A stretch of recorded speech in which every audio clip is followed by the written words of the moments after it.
Hello everyone, welcome back to VRR tutorials. ఈ సెషన్లో మనం మరొక చిన్న కథ ద్వారా హిందీ నేర్చుకునే ప్రయత్నం చేయబోతున్నాం. ఇప్పటికే హిందీ నేర్చుకోవడానికి కొన్ని కథలను మన ఛానల్లో పోస్ట్ చేయడం జరిగింది. ఒకవేళ మీరు ఆ వీడియోస్ చూడకపోతే ఈ వీడియో క్రింద డిస్క్రిప్షన్లో ఆ లింక్స్ని ప్రొవైడ్ చేశాం. ఆ వీడియోస్ కూడా చూడండి, మీకు చాలా ఉపయోగపడతాయి. కథలోకి వెళ్లే ముందు ఈ కథలో ఉన్న హిందీ పదాలకు అర్థాలు తెలుసుకుందాం.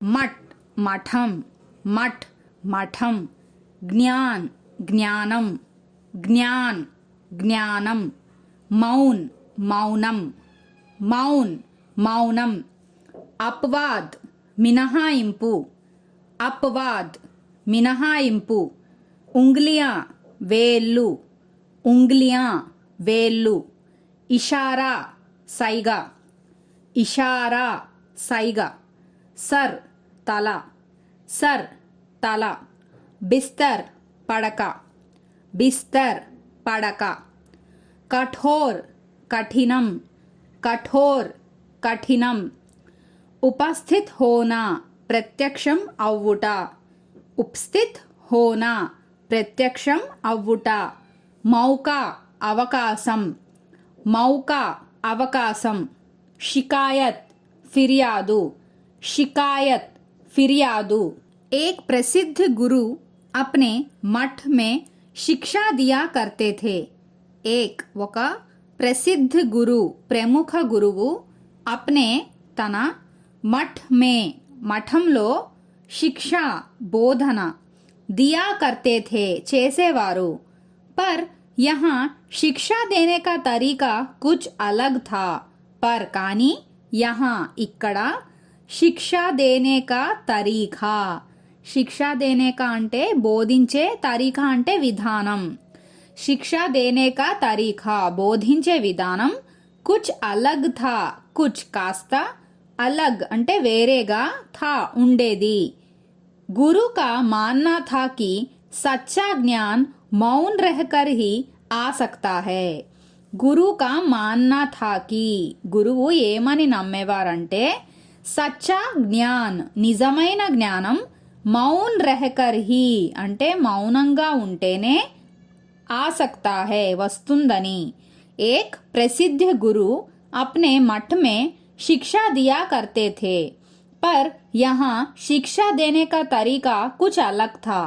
गुरु का मानना था कि सच्चा ज्ञान మౌన్ रहकर ही आ सकता है. ఒక ప్రముఖ గురువు తన మఠంలో బోధన చేసేవారు, కానీ ఇక్కడ బోధించే విధానం కాస్త వేరేగా ఉండేది.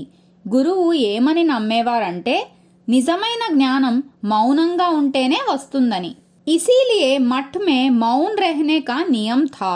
ఇసీలియే అందుకే మఠ్ మే మఠంలో మౌన్ रहने का అంటే మౌనంగా ఉండాలనే నియం థా నియమం ఉండేది. లేకిన్ ఇస్ నియం కా భీ ఏక్ అపవాద్ థా. లేకిన్ కానీ ఇస్ నియం కా ఈ నియమానికి ఏక్ ఒక అపవాద్ థా మినహాయింపు ఉంది. 10 साल पूरे होने पर शिष्य गुरु से 2 शब्द बोल सकता था. 10 साल అంటే 10 సంవత్సరాలు, పూరే హోనే పర్ పూర్తి అయ్యాక, శిష్య శిష్యుడు, గురుసే గురువుతో, 2 శబ్ద్ అంటే రెండు మాటలు, బోల్ సక్తా థా మాట్లాడవచ్చు. ఇసిలియే మఠ్ మే మౌన్ रहने का नियम था. लेकिन इस नियम का भी एक अपवाद था. 10 साल पूरे होने पर शिष्य गुरु से 2 शब्द बोल सकता था. అందుకే మఠంలో మౌనంగా ఉండాలనే నియమం ఉండేది, కానీ ఈ నియమానికి ఒక మినహాయింపు ఉంది. 10 సంవత్సరాలు పూర్తి అయ్యాక శిష్యుడు గురువుతో 2 మాటలు మాట్లాడవచ్చు. पहला 10 साल बिताने के बाद एक शिष्य गुरु के पास पहुंचा. पहला అంటే మొదట, 10 साल 10 సంవత్సరాలు, బితానే కే బాద్ గడిచిన తరువాత, ఏక్ శిష్య ఒక శిష్యుడు, గురు కే పాస్ పహుంచా గురువు దగ్గరకు వచ్చాడు. गुरु जानते थे कि आज उसके 10 साल पूरे हो गए हैं. గురు జాన్తే థే అంటే గురువుకి తెలుసు. ఆజ్ ఈరోజు ఉస్కే అతడి 10 సాల్ అంటే 10 సంవత్సరాలు పూరే హో గయే हैं పూర్తి అవుతాయి అని. उन्होंने शिष्य को 2 उंगलियां दिखाकर अपने 2 शब्द बोलने का इशारा किया. उन्होंने అతడు శిష్యుకో శిష్యునికి 2 उंगलियां 2 వేళ్ళు దిఖాకర్ అంటే చూపించి అప్నే 2 శబ్ద్ తన 2 మాటలు బోల్నే కా మాట్లాడమని ఇషారా కియా సైగ చేశాడు. पहला 10 साल बिताने के बाद एक शिष्य गुरु के पास पहुंचा. गुरु जानते थे कि आज उसके 10 साल पूरे हो गए हैं. उन्होंने शिष्य को 2 उंगलियां दिखाकर अपने 2 शब्द बोलने का इशारा किया. మొదట 10 సంవత్సరాలు గడిచిన తరువాత ఒక శిష్యుడు గురువు దగ్గరకు వచ్చాడు. గురువుకు తెలుసు ఈరోజు అతడి 10 సంవత్సరాలు పూర్తి అవుతాయని.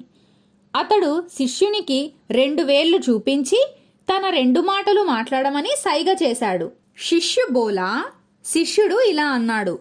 ఖానా గందా. ఖానా అంటే అన్నం, గందా బాగోలేదు. గురువునే హాసే సర్ హిలా దియా.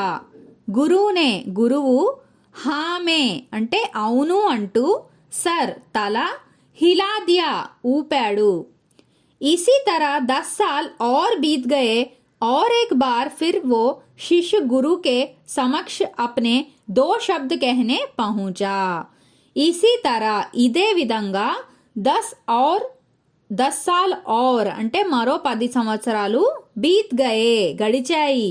और మరియు ఏక్ బార్ ఫిర్ అంటే మరోసారి ఓ శిష్య ఆ శిష్యుడు గురుకే సమక్ష అంటే గురువు సమక్షంలో అప్నే 2 శబ్ద్ తన 2 మాటలు కెహనే పహుంచా మాట్లాడడానికి వచ్చాడు.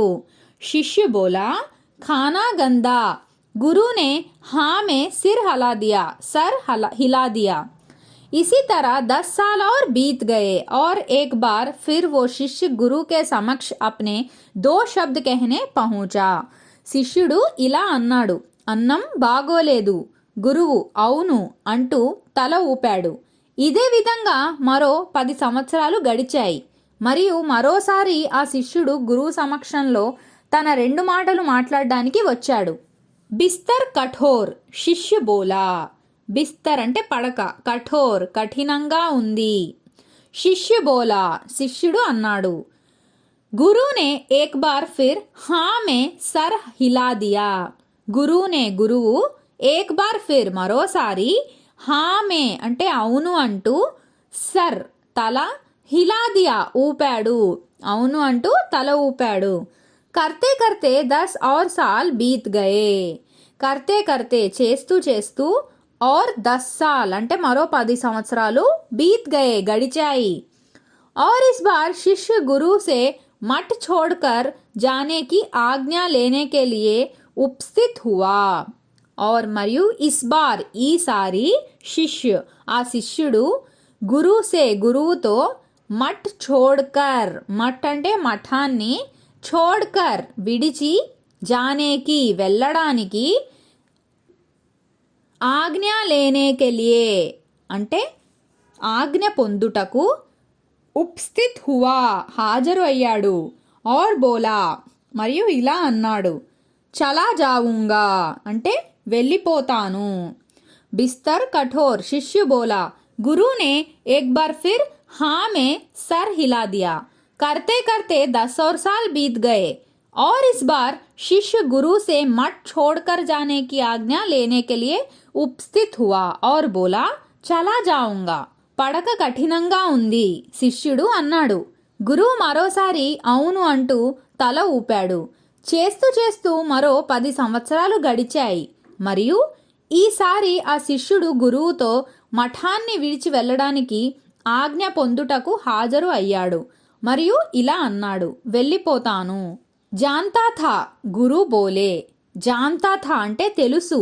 గురు బోలే గురువు అన్నారు और उसे जाने की आज्ञा दे दी और మరియు ఉసే అతడికి జానేకి అంటే వెళ్ళుటకు ఆజ్ఞ దేది ఇచ్చారు और మరియు मन ही मन सोचा जो थोड़ा सा मौका मिलने पर भी शिकायत करता है वो ज्ञान कहाँ से प्राप्त कर सकता है मन ही मन అంటే మనసులో సోచా ఇలా అనుకున్నారు జో థోడాసా మౌకా మిల్నే పర్ జో ఎవరైతే థోడాసా కొంత మౌకా అంటే అవకాశం మిల్నే పర్ దొరకగానే షికాయత్ కర్తా హే ఫిర్యాదు చేస్తారో ఓ వారు జ్ఞాన్ అంటే జ్ఞానాన్ని కహాసే ఎక్కడ నుండి లేదా ఎలా ప్రాప్త్ కర్ సక్తా హే పొందగలరు అని जानता था गुरु बोले और उसे जाने की आज्ञा दे दी और मन ही मन सोचा जो थोड़ा सा मौका मिलने पर भी शिकायत करता है वो ज्ञान कहाँ से प्राप्त कर सकता है తెలుసు గురువు అన్నారు మరియు అతడు వెళ్ళుటకు ఆజ్ఞ ఇచ్చారు మరియు మనసులో ఇలా అనుకున్నారు ఎవరైతే కొంత అవకాశం దొరకగానే ఫిర్యాదు చేస్తారో వారు జ్ఞానాన్ని ఎలా పొందగలరు అని హలో లర్నర్స్, మీరు కథ విన్నాక మీ సొంతంగా హిందీలో కథ చెప్పడానికి ప్రయత్నించండి. మీకు ఒకవేళ ఏమైనా డౌట్ ఉంటే అప్పుడు మళ్ళీ వీడియో చూడండి. ఇలా మీరు పదే పదే ప్రయత్నిస్తే హిందీ సులువుగా నేర్చుకోగలుగుతారు.